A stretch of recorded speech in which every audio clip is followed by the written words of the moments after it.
guys, thanks for joining me. Can you believe it? 2 weeks of rain? 2 straight weeks of rain. Now, it's not raining today, but it sure is cloudy. This is the first time that I have basically had my hair out in 2 weeks.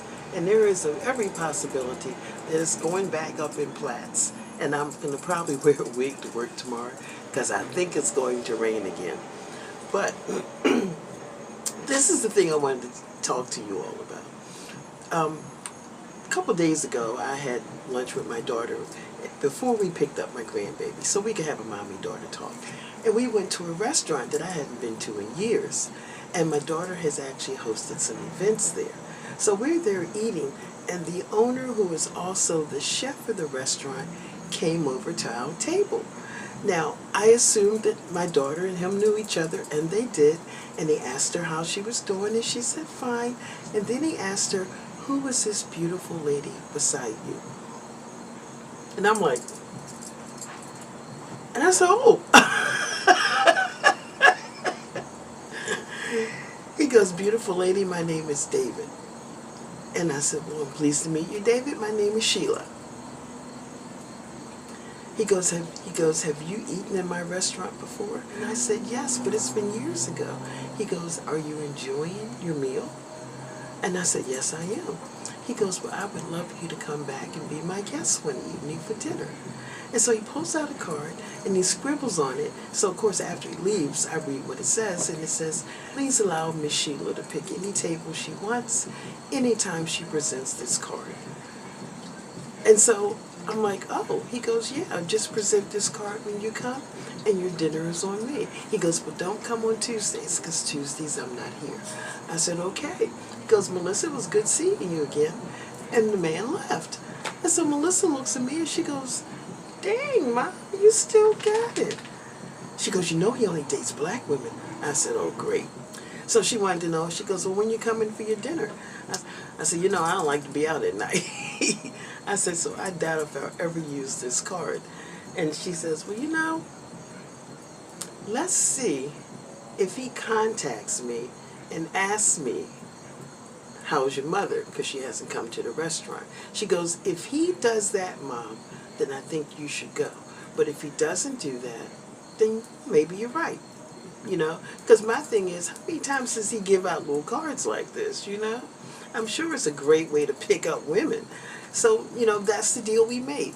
If he contacts her and asks her about me, then maybe I will make, you know, one of those evenings when I'm spending the night at her house, maybe I'll go there for dinner. But other than that, I'm not going, you know. So, anyway, this is what I wanted to talk to you about. How do you distinguish the guys that are serious and the guys who are just, you know, I'm not going to say looking to have a good time, but just looking to enjoy themselves with, you know, various companies. How's that? Because I can tell the difference between a man who is serious and a guy who's just playing.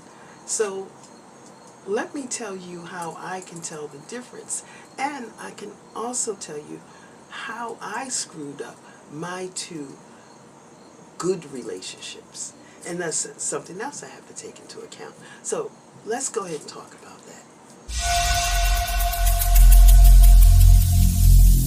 Every single day, I'm gonna make something great. That's my way. Every single day. How can I tell when a guy is serious and when he's just playing? For the guy that's serious, when he approaches you, he's serious. He's not throwing you a line. He's not looking you up and down and licking his lips. He is just straightforward serious. You know what I'm saying? When my ex-husband and Leroy approached me, they didn't push. Matter of fact, my ex-husband came into the store I worked at so many times that one of the guys he worked with, they would come in for their lunch. And one of the guys he worked with lived next door to me. And finally, he just said, Sheila, he wants to ask you out. Can you make it a little easier on him? Because we tired of eating here. So you know what that guy did? He actually had a party and invited me to come to his party because I did live next door, and his wife and I were friends. And they invited my ex-husband. And that is when my ex-husband and I finally had a conversation, and that is when my ex-husband asked me out. Now with Leroy, it was a little different. I don't date guys that I work with. I don't believe you should date at the job. And I was actually at that job waiting for another job to come through. But you know, you can't wait forever until they call you and tell you you got the job. You still got to eat. So I'm there temporarily. And this is, you know, in between the, you know, having the business the first time and shutting it down for a couple of years and then reopening it again when Leroy and I got together. So yeah, I have to eat, okay? And so I just told him, I said, look, I don't date people that I work with. But that man's eyes followed me around at lunchtime for like a whole week straight. And I finally got the call that I got that job, and the next day I was supposed to show up for orientation. And no, it wasn't Amazon. So everybody's coming back in from lunch, okay? And I got the phone call, so I went to my little work table, got all my stuff, and I'm fighting the crowd like a salmon going upstream trying to get out of there. And so, you know, he's standing there. He goes, where you going? I said, I got that job. He goes, well, wait a minute. You said that you wouldn't date anybody who you worked with. If you got that job, that means we don't work together anymore. And I said, yeah, you're right. He goes, well, can I get your phone number? I said, well, I don't have a pen.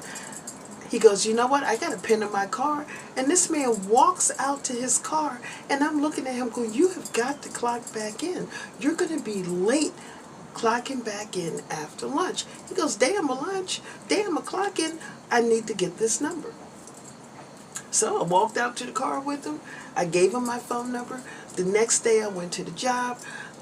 Definitely had it, started my orientation, and I knew what time they got off, because remember, I used to work there. And yeah, I quit right then and there. As soon as I got that phone call, I was out the door. I didn't tell nobody nothing. He is the only person who knew where I disappeared to, okay? So, you know, I got the job, so I come back to the job, and I'm sitting out there on the hood of my convertible, because back then I was fly, okay? And he comes out, and he goes, look at you. I said, I got the job. He goes, you think you're going to like it? I said, well, we went through all the steps today, and I think I can handle it. I said, you know, I really want to celebrate.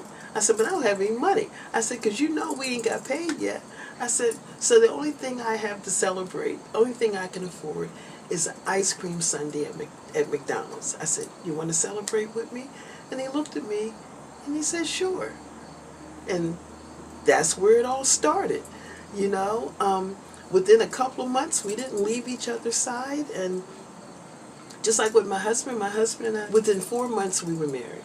With Leroy and I, within about 4 months, after, you know, running everything past Melissa and running everything past my ex-husband, because I really felt like we needed to run this past him as well, because my daughter is my ex-husband's daughter. And if he wasn't going to be comfortable with this, it was going to be a problem. So yeah, I had a private talk with my daughter. I had a private talk with my ex-husband. Then we had a group talk. And then my ex-husband and daughter had a talk. And finally, everybody's like, I think it'll be okay. At that point, Leroy told me to find us a bigger place than his apartment. And that's what I did. So, basically, for me, I can tell when a man is really interested in me, because from the moment we have our first date, and I'm not talking about love bombing. Love bombing is different from somebody who kind of checks in with you, and even if you don't spend a lot of money on every date, you do something to spend some time together. And I can also tell you that with both of those men, we did not have sex. Okay? because please don't think bad of me, okay? But the reason why you have a playboy friend is so there's somebody you can hang out with and, all that stuff with until you find the right person.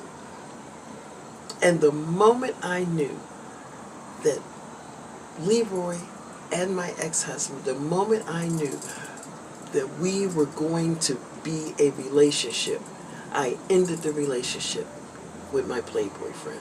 I've done that to him twice. That's why when I ghosted him, that other time when he asked me out, and I just said, you know what, can't do it. Never mind, I just can't do it. He just assumed. When we finally did go have lunch, the first thing he said is, so what, you dating somebody you think you want to marry? I said, no, why would you think that? He goes, because you just stopped talking to me. I said, well, no, if that was the case, I would have never said yes to the date to begin with. I said no to the date because my knees were in really bad shape. And since we all know you run off at the mouth, I didn't want you telling everybody that we knew, together that Sheila's in really bad shape now. I said, I just didn't want you to see me like that. I said, as you can see, I'm okay now. I'm in no worse shape than you're in.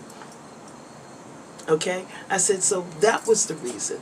But he honestly thought, again, I had found someone I wanted to settle down with, and that's why I just walked away.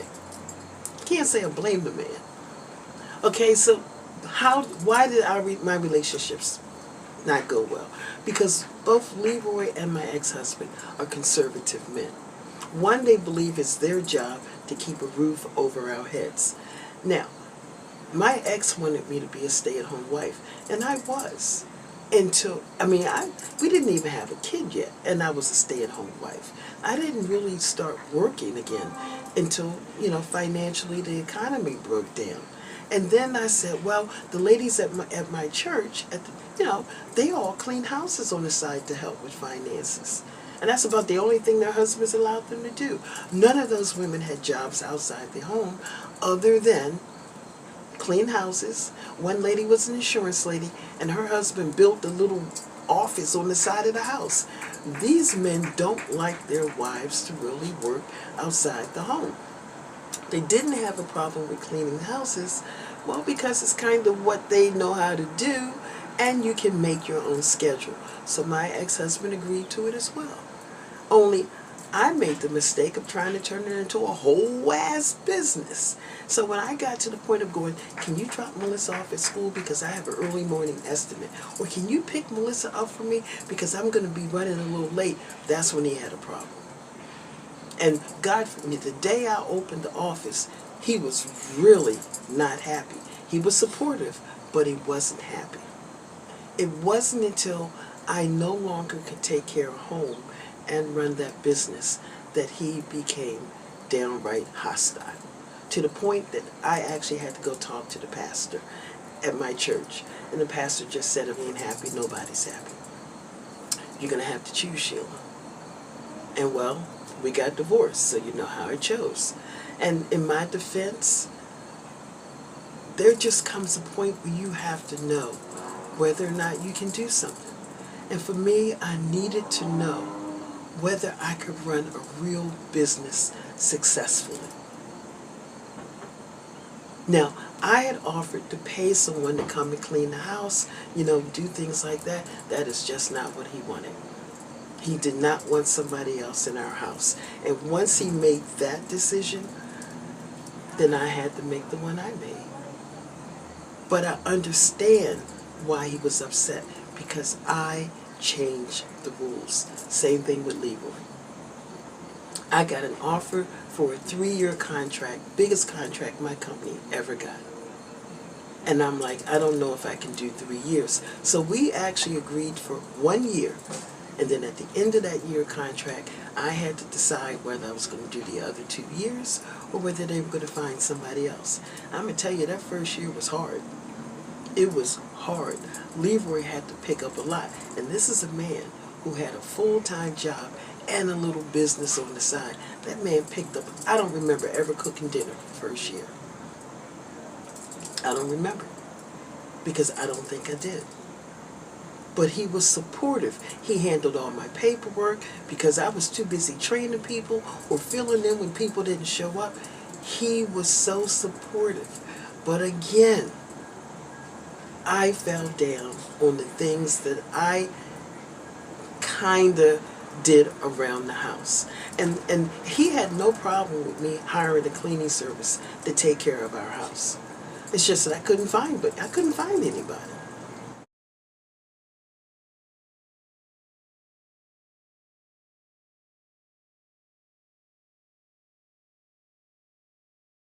So with a conservative man, whatever deal that you all have in the beginning, that is the deal he expects you to stick to. And if you want to have some growth, well, that's not part of the deal.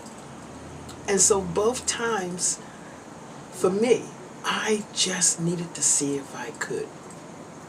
So when all of that was over, and now I'm single again, and my daughter's away at college, I'm like, well, I went part-time. I kind of sort of half-assed retired.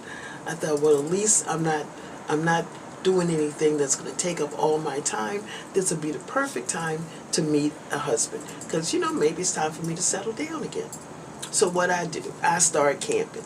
Well, there goes that again, because no conservative man is going to put up with you going out somewhere camping by yourself.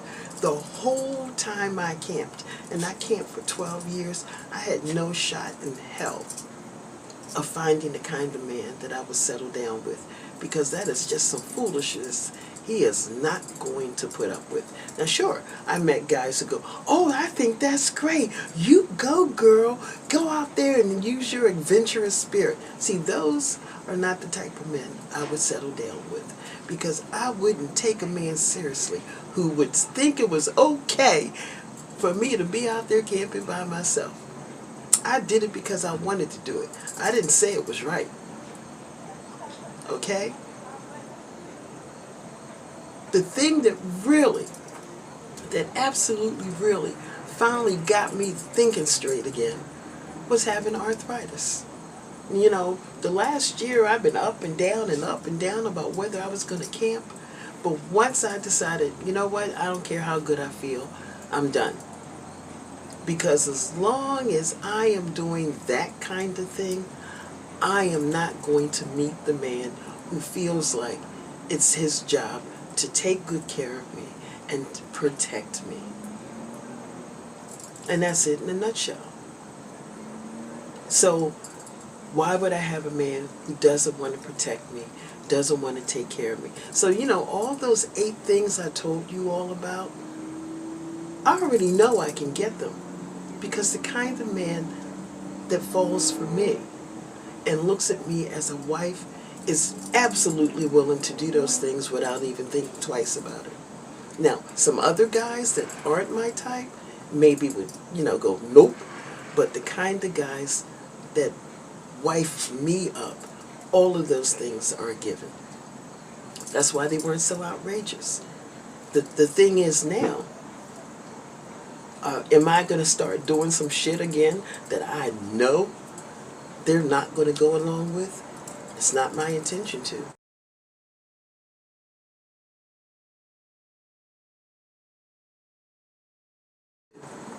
It is my intention to be happy to go to work, come home, play with my dog, play with my grandbaby. Maybe I'll take a trip with my daughter. But as far as anything that would stop a man from feeling that I needed his protection, nope, I ain't trying to do none of that. No more. And you know what? It's okay if I don't have a lot of money. Because with that kind of man, I don't need a lot of money. And here's another thing. Those guys don't date younger women. They like to do women in their own age range. The chef that looked at me, he must be every bit of almost 60. But still, But the point is, he's every bit of probably 60. So I know who my core audience is. I know what they require. Some women are beautiful and they get men with lots of money. I'm pleasant. And I get men with enough money to take care of themselves. And if they have enough money to take care of themselves, they can take care of too. You know what? And I'm fine with that. So, that's it.